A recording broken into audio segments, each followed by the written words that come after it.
Hi and welcome back to our YouTube channel. My name is Linda and today we're gonna make this exposed bone fracture wound.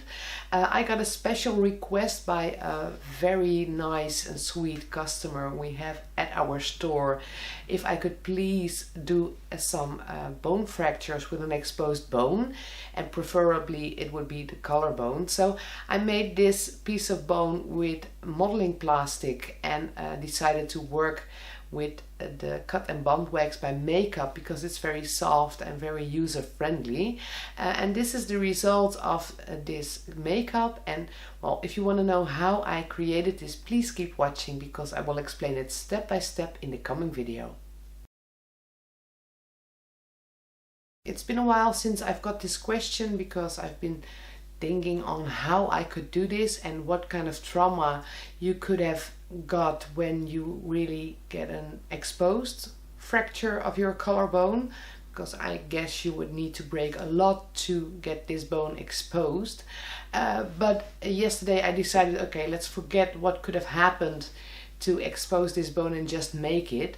So I've got this piece of bone made with the modeling plastic, and I'm just gonna apply it to my collarbone and make the wound around it as if I would have really hit it very hard and the bone has come out of my skin.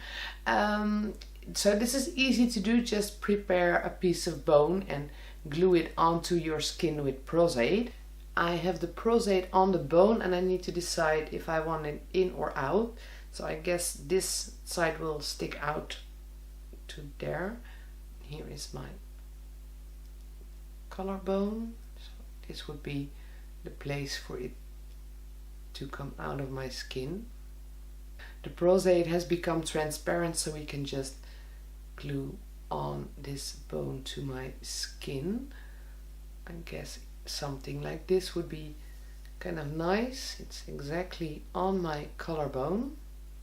If you don't know how to work with the modeling plastic, please watch our previous tutorial, which is called Broken Horns. I will explain step by step how you could make anything with this wonderful product.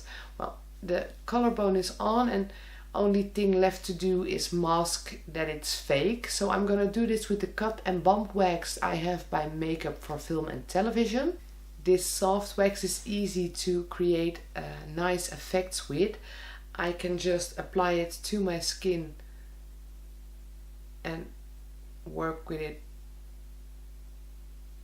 easily. Well, I never actually worked this low on myself before, so it might be kind of challenging after all, but I'm just going to try and show you how to mask this bone.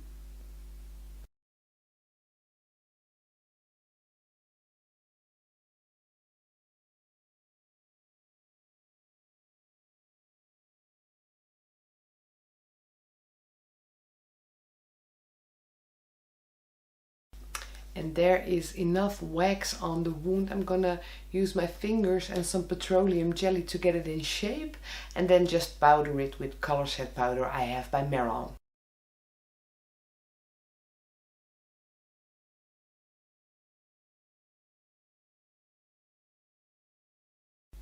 I'm looking very serious, I'm sorry, but that's because I'm working this low. I'm not used to this.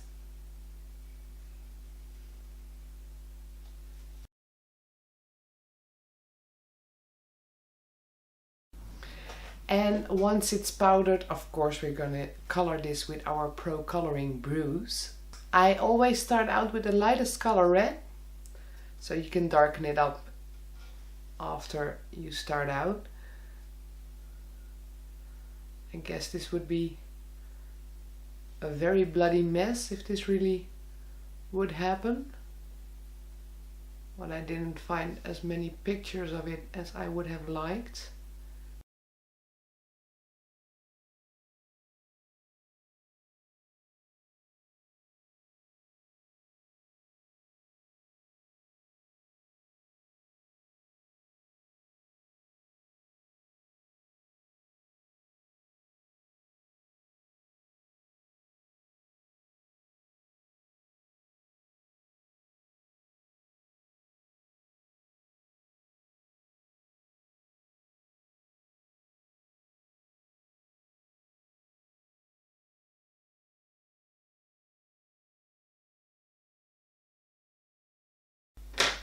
Well, and there the coloring is done. This should of course be a complete makeup with your face done and your clothes done and everything done, because only this wound it could be, but I don't think it really could. You would have been in an accident, or you would have been hit by a car or by a train, or which are of course accidents, but so it should be more than this. But there is the coloring and a basic open collarbone fracture. I'm gonna add some blood to make this wound finished, but as you can see it's fairly easy to do, and the only thing you really need to do is preparate your modeling plastic bone. Well, I've got a zombie sugary blood by Maekup for film and television. This is a dark blood that could help me get some life into this wound. So I'm just gonna get it on top of my collarbone. And there it is, my fractured collarbone made with some modeling plastic. Cut and bump wax by Maekup for film and television, my pro coloring bruise and fake blood by Maekup for film and television, and Mold Life of course. And I think if you would make a complete makeup with this, you could absolutely pull off a fractured collarbone. I hope you enjoyed this video, of course. If you did, don't forget to give it a thumbs up and subscribe to our YouTube channel in the link below. We will be back next week with a new how to make something like kind of tutorial, and of course I hope to see you then. Bye bye!